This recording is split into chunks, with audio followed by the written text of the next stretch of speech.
Everybody, this is Roger Peterson, and I'm here with another video, and this time we're fortunate enough to have with us Dr. Giselle Preinfalk. Dr. Preinfalk is a cardiologist who is certified in all the major private hospitals of Costa Rica. Now, we're very lucky to have her, and the whole idea here is for us to talk about healthcare questions related to Costa Rica. Many of us are looking at moving to Costa Rica. We're looking to retire, live in Costa Rica, but we don't think about the medical consequences or preventions or questions that we should ask before we move overseas to a country like Costa Rica. So guess what? Here's our opportunity to do so. And with that, let me introduce Dr. Preinfalk, who can give us a little bit of background about her training and expertise in Costa Rica. Doctor, thank you for being here. Hello, Roger. It's an honor to be here, and I hope I can be very clear on all your questions. Looking at your experience, and it's very interesting because from what I can see is you studied medical to become a medical doctor here in Costa Rica, but then you also interned in the U.S. I saw at the Mayo Clinic, and then I saw that you interned also in Argentina, in Buenos Aires, and other countries, Mexico and the DF. So that probably gives you an opportunity to kind of compare different medical systems around the world. So what was your experiences in all those different places that you were practicing in? Well, the best part of it is that you can take the best part of each place that you go in order to put that in practice on a daily basis, okay? So it's very interesting, and also it gives you the opportunity to compare the quality of medicine that we're doing here in Costa Rica. And we have a very good quality of medicine here in Costa Rica when you compare all those places to us. So it's very good, yeah. Interesting, because yeah, you're talking about really big cities, and then here we are, a small country, but we are known for the quality of our healthcare. Yes. And so it's very good to hear that you've been out to the big cities and come back home, and you're telling us that the quality here is top notch. It's very good, yes. The quality of Costa Rica, the medicine in Costa Rica, it's very good. Okay. Preinfalk, maybe we can start off with a little brief overview of the Costa Rica medical healthcare system, because maybe some viewers don't understand that in Costa Rica we operate a two-tier medical system. We have a public healthcare system, which is regulated and operated by the state, by the government, but we also have a parallel private hospital system. So yes. Maybe could you explain a little bit about how that works and how it's set up? Yes, well, we have two healthcare systems, as you said. So when we're in the university, we go and have our practices on the government hospitals, okay? Mm-hmm. And once we're done with the training part of our fellowship, then we're able to go and work at the government hospital, which is the Caja system, healthcare system. And after that, usually we work there from 7 to 4 p.m. And after that, we're able to go to our office and work as a private practice. Mm-hmm. So we're able to do both kinds of medicines in Costa Rica. And how long, so you graduate from medical school, how long do you have to practice in the public healthcare system? Is it like a mandatory time that you need to put in there? Yes, we need to work at least 3 years after we finish our fellowship. Okay. As a return payment to the government, yes. Okay. So it's like does it matter which medical school you go to in order to do that, or is it, for example, because I know there's medical school, let's talk a little about medical school. So there's the University of Costa Rica, and then there's one or two private ones, I can't remember.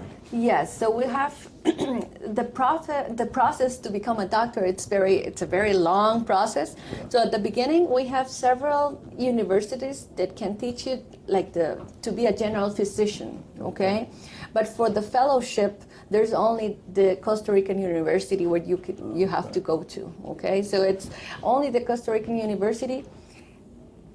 It's given the opportunity to do the fellowships on the different different specialties that we have. Okay. So in exchange for that, then you have to contribute back by working in the public healthcare system. Exactly, for 3 years. Okay. I'd like to talk a little bit about, Costa Rica, I think, is well known for preventive care. In other words, that the government spends a lot of resources, a lot of publicity on, go and get your checkups, be preventive to avoid major things from happening. And I think that's what makes Costa Rica very special. Could you talk a little bit about the preventive care system that's set up in Costa Rica and what your feelings are about how it functions? Yes. Well, the government healthcare system has a very particular way to function. Okay, we have a thing called universality. That means that you're able to go to any hospital that you want to go. In case of an emergency. If you have an emergency, either you're Costa Rican or you're a foreign person that is traveling here, you're able to go to any emergency room and you're going to be taking care of what you're having if it's an emergency. But for example, if you're living here in Costa Rica and you're depending, Costa Rica is divided, or the government divide Costa Rica in different zones, and depending where you live, then you're going to belong to a different clinic or a different hospital, depending where you choose to live. So, for example, this type of preventive medicine, we have different, like, tiny little clinics or offices, medical offices, where you go to your primary care physician, and they will send you, for example, blood tests. They will send you an electrocardiogram, or if you have high blood pressure or diabetes, they will send you specific studies to follow up your diseases. But if you do not have any chronic diseases, then you still can go to this primary care physician little clinic or office to get some just checkups or yearly checkups if you want.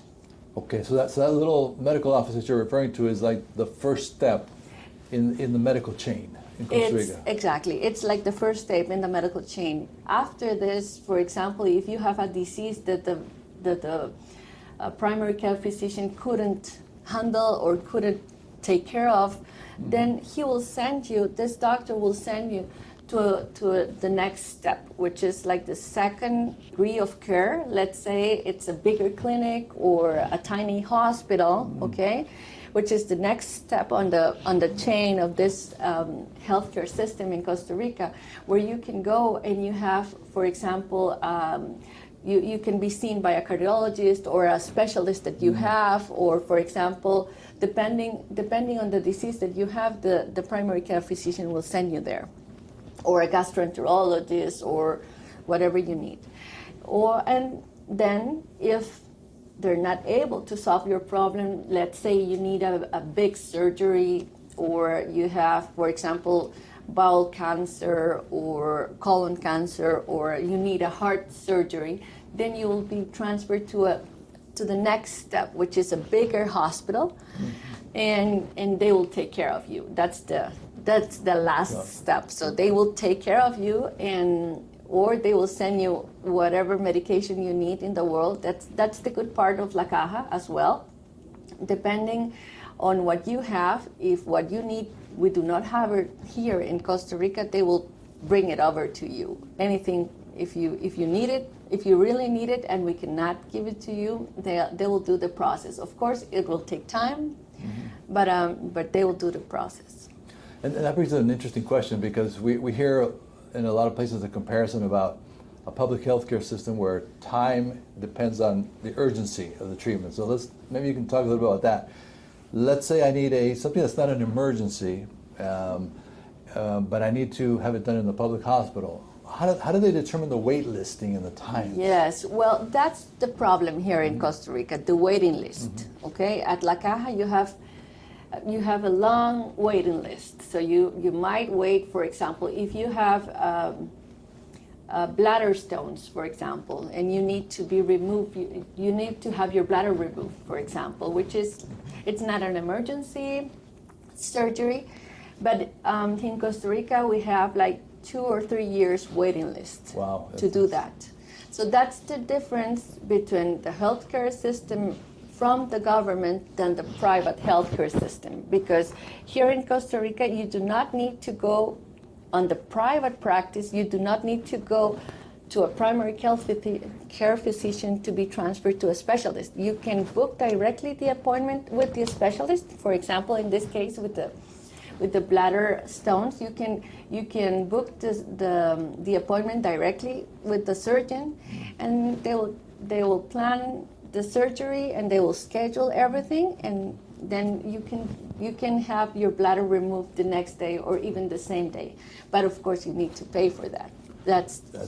That's the difference with the caja. With la caja, you have to pay a monthly fee in order to be able to use the services. But if you need, for example, a surgery that it's not an emergency, or an appointment that it's not an emergency, then you will have to wait. For example, a surgery, 2 or 3 years, let's say an echocardiogram or an electrocardiogram, we're talking about months or years, right? But so that's about it. If you want to go to a private practice, you can have everything done the same day or the next day, but you will have to pay for it. That's an interesting point. I think that's what our viewers will be interested in, is the fact that we have this 2-tiered system now. If you want, and you have easy access really to top quality doctors, because yes. Let's say if I wanted to, like you said, if I wanted to book a private doctor, it's just a matter of getting on the telephone directory, selecting the doctor I want, not whoever I assigned, and exactly. I just call their office directly and I make an appointment, and then of course I got to pay for that consultation on the spot, but it is available. I think a lot of expats, it's kind of what they do. If they have the caja, they combine it with maybe a private consultation exactly. or things like that, and then make decisions if they need surgical care. Do I go to the caja or do I pay the private? Yeah, usually what they do, I see a lot of expats here, and usually what they do is that they use the little clinics that I was talking about. Mm-hmm. The name of those clinics in Costa Rica is Ebayas, and they go to La Caja for general things, for a flu or blood work or anything. They also come to a private practice office. Mm-hmm. And then if, for example, they need something big, let's say a pacemaker implantation, which is money, mm-hmm. Let's say 15,000, around that. And what they do, or they ask me to do, is to send them to La Caja to see how long is the waiting list. And if the waiting list is not that long, then they will wait and do it through La Caja. And if the waiting list is not long enough, they'll wait for that. Or if it's like 2 years or more, then they will do it privately. Okay. Yeah, I think most people who live here and apply for residency, the law requires them to have caja before they get their residency. So whether you like it or not, folks, you're all going to have to get into the caja, because Costa Rica requires that once you get residency, you will be required to have caja. So you're going to have it.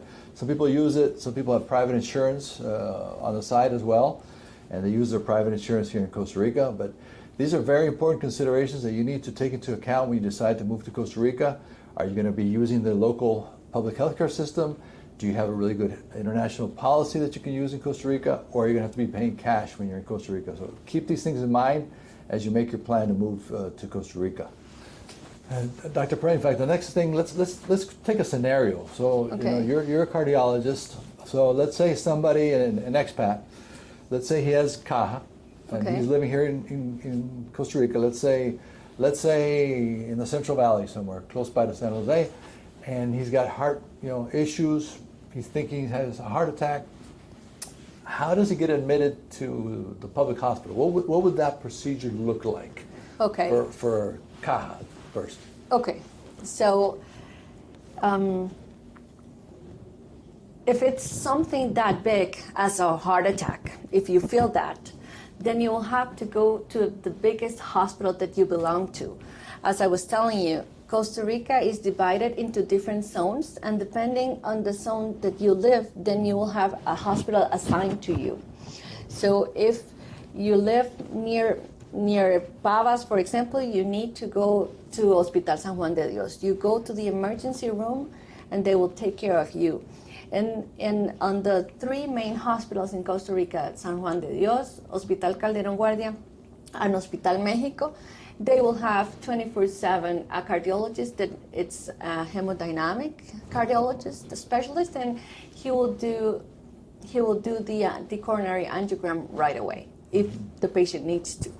So if you live near the Central Valley, you'll have the best hospitals or the best equipped hospitals. Equipped, interesting. That's what I hear. Yes. Yeah, the equipment is all here in the Central Valley. Yes. Okay, so now if we take the same scenario, but let's say I'm an expat and I have my own private insurance, and now I say no, I want a private hospital to deal with my issue there. How would that admission? Which private hospital would you go to? What are the options, and how do you get admitted? And well, it's the main difference between going to La Caja and going to a private practice is that if you go to a private hospital, then you're able to choose what hospital to go. Okay. On the Caja setting or on the government hospitals, you have to go where you belong to and nowhere else. If you're going to pay for the service, then you're able to choose wherever you want to go. Okay, so the best hospitals in Costa Rica that are able to handle a heart attack, for example, it's CIMA Hospital, La Católica Hospital, La Bíblica, and Metropolitano Hospital. okay. So you can choose wherever you want to go. If you're at the beach, for example, or if you're not so close to San Jose or to the Central Valley, then you will have to go to the closest clinic you're able to find anywhere, either government hospitals or clinics or private practice, and they will transfer you right away to the biggest hospital they can, so they can treat you as soon as they can. That's an interesting point, yeah, because we have a lot of expats, of course, their dream is to retire in Costa Rica because they want to live at the beach, they want to live in the jungle, they want to live in the forest, but they don't realize that the medical care there is not what it is, for example, in San Jose because of the equipment mostly, right? Exactly. That's the main problem. We have patients that are being transferred on a helicopter or on a little airplanes every day from the coasts because of it. Yeah, just touching a little bit more on the fact that you have to go to the hospital where you live. In the case of Caja, Yes. I guess the comparison to that would be maybe like in the United States, where if you live in a certain city or town, your children have to go to the public school Exactly. in the district. So in Costa Rica would be, if I live in that certain district, that's where I have to go to my clinic and my care. Exactly. So it's tied to where you live. So folks, keep that into account as well, because if the more remote areas you are, the more scarce those facilities can be. Exactly. Yeah. Exactly. One other thing, it's always complicated to talk about is cost. Now, Costa Rica has become very popular as a medical tourism destination. We see a lot of expats that are saying, "Hey, I see a lot of people coming for dental care specifically. Yes. A lot yes, of it. a lot of them. You know, because of the cost. But they're also coming for specific medical cares, checkups and things like that. What I noticed in the United States is that it's very difficult to get pricing, and I think that's because the insurance companies are involved very heavily in that whole medical field, much more than they are here in Costa Rica. Yes. So I feel here when you go to the doctor, and as we spoke before, I can call any doctor and say, "Hey, I need a quote," and generally they're pretty transparent on the pricing. On here. the pricing, yes. So here you can also call different clinics and make a quotation on every clinic for the study you need. For example, a gastroscopy. You can call several clinics and ask them the prices, and you choose the one that fits your wallet. It's definitely a lot more reasonable here to have access to a doctor and situations like that. Yes. What is your feeling about those issues? Well, you're right. The cost of the medicine here, it's a lot less than in the U.S. specifically. And for example, I can give you an example on my area as well. For example, an echocardiogram you need to pay in the United States almost $1,000, and here it's $150. Wow. So the difference is a lot. That's a lot. That's Yeah. a lot. And do you find, do you have a lot of expat patients, for example? Yes, we have lots of expats. We have patients with veterans insurance, or the U.S. government insurance, or private insurance, or out of the pocket, the patients that decide to pay for the private medicine. Okay, okay. Yeah. But I think Medicare does not cover in Costa Rica. No, yet. Medicare, no. Yeah, No Medicare, just veterans or private TRICARE. insurance. TRICARE and veterans. So you found that you've been able to process veterans insurance, F&P insurance, and TRICARE insurance. So those are some of the things that you've been able to see yourself that work here in Costa Rica for some of your patients. Yes, those that are from the U.S. government, and the rest of private insurance are, we take those insurance here in Costa Rica as well. Right, international policies. International policies, yes, Okay. everyone. I think in wrapping this up a little bit, and we certainly appreciate your time and all this valuable information that you're providing to our listeners about the Costa Rica medical health. Okay, so I was looking at a New Yorker magazine article that says Costa Ricans live longer than we do. What is the secret? It's kind of implying that we're known for the blue zone in Guanacaste. We're known for wellness. We're known for the pura vida lifestyle. So, what is the secret that Costa Ricans live longer? What you're from the medical perspective?